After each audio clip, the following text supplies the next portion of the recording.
Hello বন্ধুরা, আশা করি সবাই ভালো আছেন।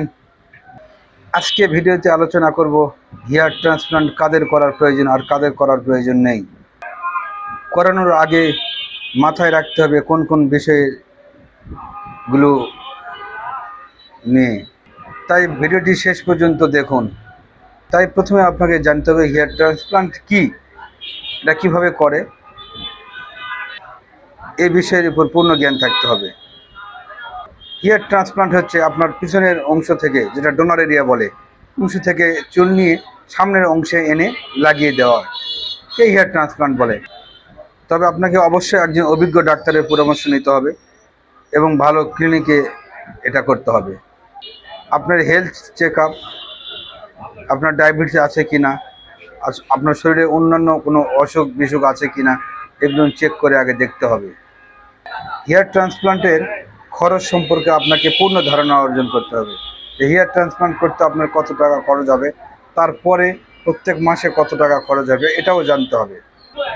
তবে দর্শকবিন্দু, এটা আপনাদের সময় লাগে চুল গজাতে 3 থেকে 6 মাস।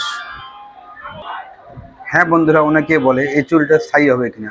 আমি ডাক্তার সাহেবদের সাথে কথা বলেছি, এটা মূলত আপনার মাথার ডোনার এরিয়া থেকে নেওয়া হয়। এই চুলটা আজীবন থেকে যায়, কোনো সমস্যা হয় না। তবে অনেকে আরও প্রশ্ন করেন যে ব্যথা হয় কি না। ব্যথা অবশ্যই একটু হবে, তবে আপনার মাথায় যখন সার্জারি করা হয় আর কি, তখন আপনার মাথায় অবশ করা হয়, তখন আর ব্যথা অনুভব করা যায় না। আবার অনেকে এর সাইড ইফেক্ট নিয়ে অনেক কথা বলেছে যে সাইড ইফেক্ট হয় কি না। আসলে সাইড ইফেক্ট মূলত কিছুটা হয়, মানে সার্জারি করার পরে আপনার মাথার অংশ এবং মুখমণ্ডল কিছুটা ফুলে যায়। এটা সাময়িক কিছু দিনের জন্য, তারপরে ঠিক হয়ে যায়। বন্ধুরা, আমি বাংলাদেশে করেছি। আমার গ্রাফ প্রতি 30 টাকার মতো খরচ পড়েছে। সর্বসাকুল্যে ঢাকাতে যাওয়ার সাথে প্রায় 2200-2300 গ্রাফের প্রায় 1,10,000 টাকার মতো আমার টোটালি খরচ হয়েছে। আর পরবর্তীতে যে খরচগুলো নামবে, প্রত্যেক মাসে মিনোক্সিডিল, আপনার হচ্ছে ফেনেস্টাইড, আপনার হচ্ছে ডার্মারোলার ইউজ করতে হবে, অন্যান্য ঔষধ আছে, ভিটামিন, এগুলা খেতে হবে। এটা প্রত্যেক মাসে, প্রত্যেক ডে বাই ডে যেটা খরচ হবে সেটা ভিন্ন ব্যাপার, কিন্তু সাময়িকভাবে যেটা প্রথমেই খরচ হয় এটা একটু বেশি খরচ হয়।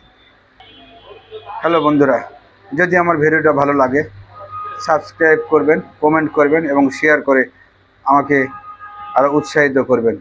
ভালো থাকবেন সবাই।